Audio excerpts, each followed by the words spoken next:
नमस्कार दोस्तों, आप सभी का एक बार फिर से स्वागत है हमारे चैनल कथा ज्ञान भक्ति में। आज सुनते हैं बुधवार की व्रत कथा। समतापूर्ण घर में मधुसूदन नाम का एक व्यक्ति रहता था। वह बहुत ही धनवान था। मधुसूदन का विवाह बलरामपुर नगर की सुंदर लड़की संगीता से हुआ था। एक बार मधुसूदन अपनी पत्नी संगीता को लेने बुधवार के दिन बलरामपुर गया। मधुसूदन ने अपनी पत्नी के माता पिता से कहा कि बेटी को विदा कर दो।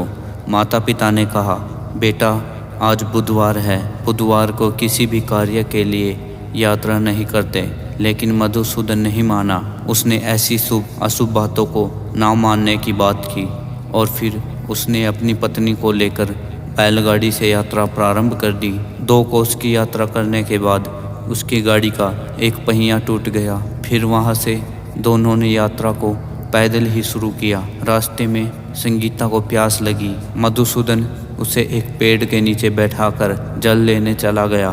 थोड़ी देर बाद जब मधुसूदन कहीं से जल लेकर वापस आया तो वह बहुत हैरान हो गया, क्योंकि उसकी पत्नी के पास उसकी ही शकल सूरत का एक दूसरा व्यक्ति बैठा था। संगीता भी मधुसूदन को देखकर हैरान रह गई और वह दोनों में कोई अंतर नहीं कर पाई।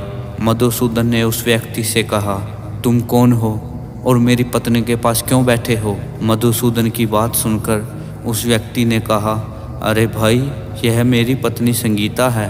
मैं अपनी पत्नी को ससुराल से विदा करके लाया हूँ।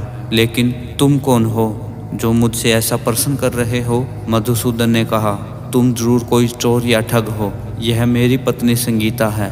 मैं इसे पेड़ के नीचे बैठाकर पानी लेने गया था। इस पर उस व्यक्ति ने कहा, अरे भाई, तुम झूठ क्यों बोल रहे हो?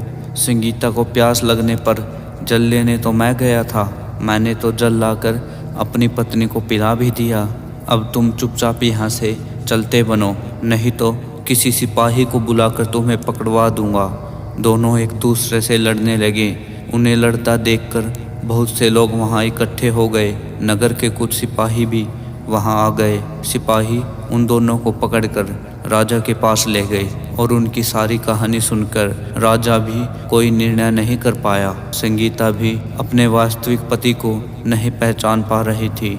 राजा ने दोनों को कारागार में डाल देने के लिए कहा। राजा के फैसले पर असली मधुसूदन भयभीत हो उठा। तभी आकाशवाणी हुई, मधुसूदन, तूने संगीता की माता पिता की बात नहीं मानी और बुधवार के दिन अपनी पत्नी को अपने ससुराल से लेकर घर की ओर प्रस्थान किया।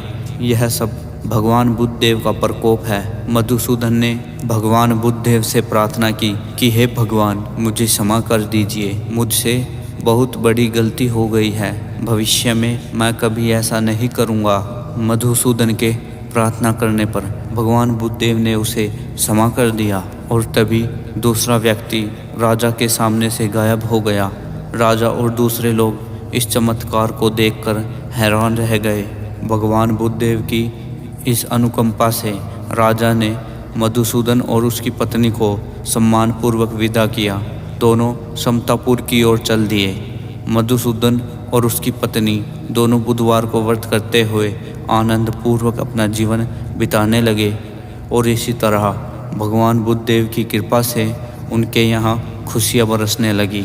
और इसी तरह जो भी विधिवत बुधवार का व्रत करके कथा सुनते हैं, भगवान बुद्धदेव उनकी सभी कष्टों को दूर कर देते हैं। तो ये थी आज की कथा। कैसी लगी आपको आज की ये कहानी? कमेंट करके अवश्य बताएं और ऐसी और कथाओं के लिए हमारे चैनल कथा ज्ञान भक्ति को सब्सक्राइब कर लीजिए। धन्यवाद।